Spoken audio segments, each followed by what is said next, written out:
तो दोस्तों, आज भारत के वैज्ञानिकों की तरफ से नए साल के अंदर भारत को एक बहुत ही बड़ा और जबरदस्त तोहफा दिया गया है और इस तोहफे के मिलने से भारत का जो सबसे कट्टर दुश्मन है चीन, वो जरूर बौखला जाएगा। दरअसल आप सभी को पता है कि जब पिछले साल के दिसंबर महीने की शुरुआत में भारत और चीन के बीच में भिड़ंत हुई थी, तभी से भारतीय वैज्ञानिकों की तरफ से एक के बाद एक दनादन कई सारे टेस्ट किए जा रहे हैं और अभी तो भारत के डीआरडीओ के साइंटिस्टों ने कमाल ही कर डाला है, क्योंकि नए सालों के महज 10 दिनों के अंदर भारत के वैज्ञानिकों की तरफ से तीन नोटाम वार्निंग जारी कर दी गई है। दरअसल आप सभी को तो पता ही होगा कि पहली नोटाम वार्निंग 4 से 6 जनवरी 2022 की थी, जो कि अभी भी चल रही है और इसमें भारत करीब 475 किलोमीटर रेंज वाली अपनी किसी बेहद ही एडवांस टेक्नोलॉजी वाली मिसाइल का परीक्षण करने वाला था, जिसमें 2 मिसाइलों का नाम निकल के सामने आया था। पहली थी प्रलय और दूसरी थी भारत की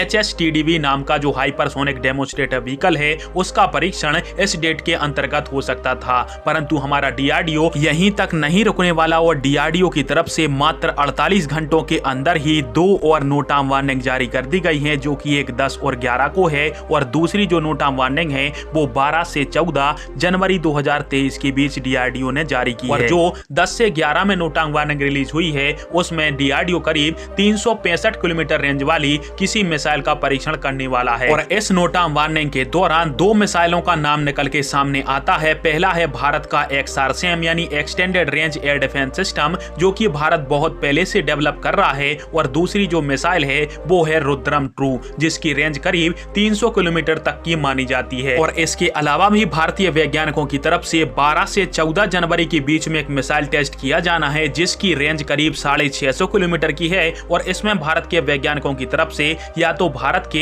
हाइपरसोनिक डेमोन्स्ट्रेटर व्हीकल का एक लॉन्ग रेंज के अंतर्गत परीक्षण होना है, या फिर इंडियन नेवी की स्मार्ट मिसाइल भी इस नोटाम के दौरान फायर की जा सकती है, जिसकी रेंज करीब 650 किलोमीटर की है। फिलहाल में बात चाहे जो भी हो, नए साल के अंदर चीन की जो धड़कन है वो काफी ज्यादा बढ़ने वाली है, क्योंकि डीआरडीओ एक बार फिर से अपने बीस्ट मोड पर लौट चुका है। पर आप सभी को क्या लगता है और इन नोटाम के दौरान आप किन किन मिसाइलों का टेस्ट होते देखना चाहते हो? कमेंट बॉक्स में प्रयास दीजिएगा। वीडियो देखने के लिए धन्यवाद। जय हिंद, वंदे मातरम।